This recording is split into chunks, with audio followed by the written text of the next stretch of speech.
One of the best ways Valorant builds hype for the community tends to be with the release of a new agent. It allows for the game to be kept fresh and excites new players for an upcoming act or episode. However, Riot doesn't always hit the nail on the head with the agents they release, and such is the example with Harbor, who boasts the lowest pick rate in the entire game at a depressing 0.8%. It seems like in Valorant's effort to create an agent with a unique set of abilities, they made him almost completely impractical in actual games. This is to the point where players have probably forgotten about his existence altogether, making Harbor Valorant's lost agent.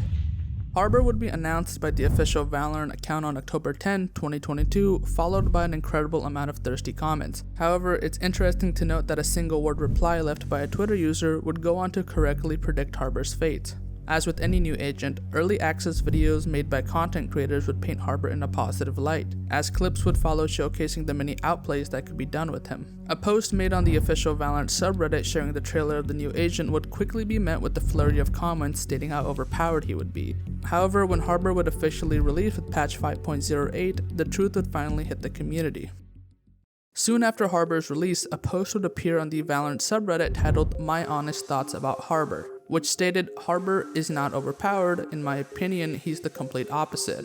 Similar posts titled "We need to stop pretending like Harbor is fine as is" and "Harbor buff" began popping up, further pushing the narrative that Harbor was not as strong as people originally thought. A tweet made by ValorLeaks asking people's opinions on Harbor was quickly met with a flood of players complaining about how underpowered he truly was. Further tweets announcing the small buffs Riot decided to give him were met with more criticism, as the changes did very little to make Harbor a viable agent. Over the next few months, Harbor would begin to fall into obscurity, and in recent times, Riot would take Pearl out of the map pool, making Harbor even less relevant, as that was the only map that would make him even slightly viable. Valorant's attempt to make a unique controller agent left out any practical use for Harbor.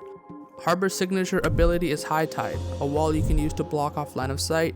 However, walls are usually seen as inferior when compared to typical smokes, as they're extremely thin and don't allow you to only block off a small or specific area. To make matters worse, all of Harbor's abilities, with the exception of his ult, are simply just different variations of a smoke. Unlike the other controller agents, Harbor doesn't possess any other support utility like a molly, stun, or blind. Harbor's High Tide ability alone simply isn't enough for a controller agent, and as a result, Riot attempted to fix that issue by giving him more smoke abilities to play off of. But these other abilities are also terrible. Harbor's Cascade ability shoots out a short wall from the direction you're standing. However, since you're unable to control the rotation of the wall, it requires you to be at a specific angle when throwing the ability, as otherwise you'll leave gaps which could get you and your teammates killed. Harbor's Cove ability seems incredibly overpowered in theory, but is completely useless in game, as the bubble completely disappears with just 13 bullets from a Phantom or Vandal, making it only somewhat viable on pistol round. Although Harbor is bad on attack, he's even worse on defense, as it's impossible to support your teammates with the smoke when you're on the complete opposite side of the map,